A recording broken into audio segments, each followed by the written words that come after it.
Okay, chapter 2, number 22. We're going to do a couple graphs. So if you don't have graph paper out, you need graph paper for this one. First, we're going to graph this equation right here, and it is not one of our parents, so we do need to make an input-output table and calculate the values so we can graph this thing. So here's my input x, my output y. I'm going to go ahead and choose a few values. I'm going to start with -2 and then do -1, 0, 1, and 2. I'm choosing those because they're pretty much around the center of my graph, and I'm hoping that they give me the information that I need. Okay, when we're cubing something, we need to be very careful with what we do. So if we're cubing a -2, we get a -8, and then we're subtracting 3 times a -2, so that simplifies to be -8 plus 6, so -2. You can probably see how lots of errors are possible. So when we do the next one, I'm going to just shortcut some of these steps. -1 cubed leaves us with -1, and then a -3 times a -1, we end up with +3, so the output is +2. 0, if I put that in there, cube it, multiply it by 3, we get 0 as an output. That one's easy. Plug in a 1. 1 cubed is +1. 1 times -3, -3. So 1 minus 3, we end up with -2. 2 cubed, we get 8. And 8 minus 6, we get a +2 as an output. So let's plot these and see what we get. So -2, -2, -2, -2. First point, -1, +2. Second point, 0, 0, negative or +1, -2, and then +2, +2. Now this is kind of a crazy looking graph. I know that it's going to do this type of curve just because I'm familiar with this type of cubic graph. So it's kind of helpful to see what the picture looks like with the graphing calculator, or just be familiar with it. All right, so in contrasting colors, I'm going to switch colors, and now I'm going to do this graph. Well, let's compare the two. They both have a cubed. They both have a -3 times something. So basically, the +2 has changed the x here, and the +2 has changed the x here. So what I'm seeing is that this graph is just a shift. It's just shifted 2 units to the left. So I'm going to take each of these key points and shift them 2 units to the left, and I get my my new graph.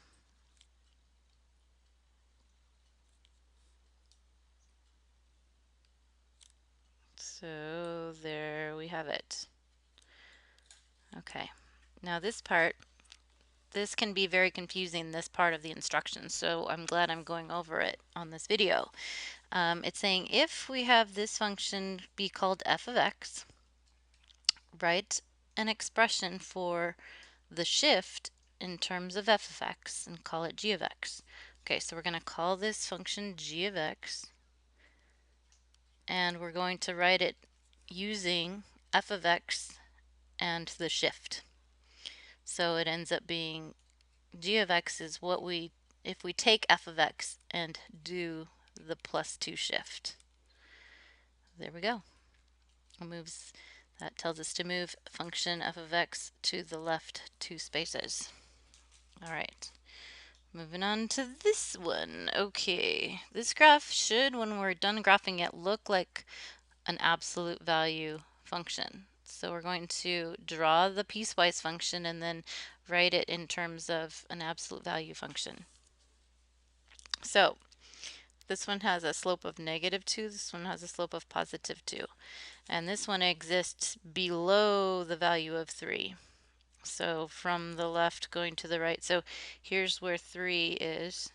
So I know that this graph exists only on the left part of my page.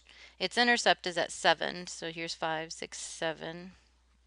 And I know I'm going down 2 and over 1 because that's the slope. Down 2 over 1, down 2 over 1. And that's where we end up. That's my dividing part. Since I've got this symbol, this is my open circle. So here's my line. Now let's do the other one. This one's going to be a closed circle. And this one, but the line by itself starts at an intercept of -5. And then we go up 2 over 1, up 2 over 1, up 2 over 1. And this is where we actually start drawing because we finally made it past the x value of 3.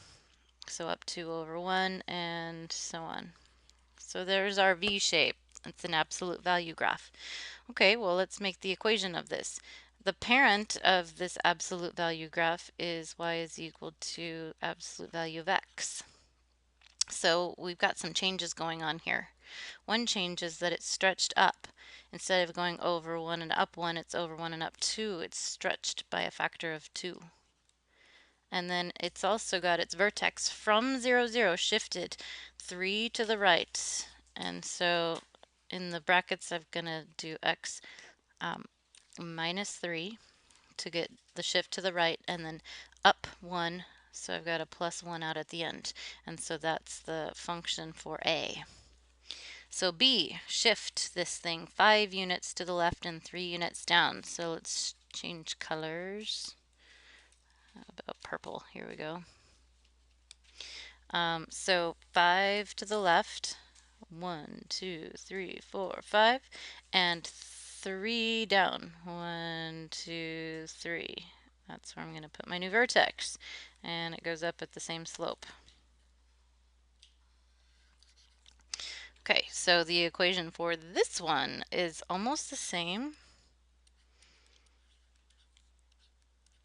We just have a different value at the end. It's moved down from 0, 0, it's moved down 2, and over to the left 2. So I'm going to put plus 2.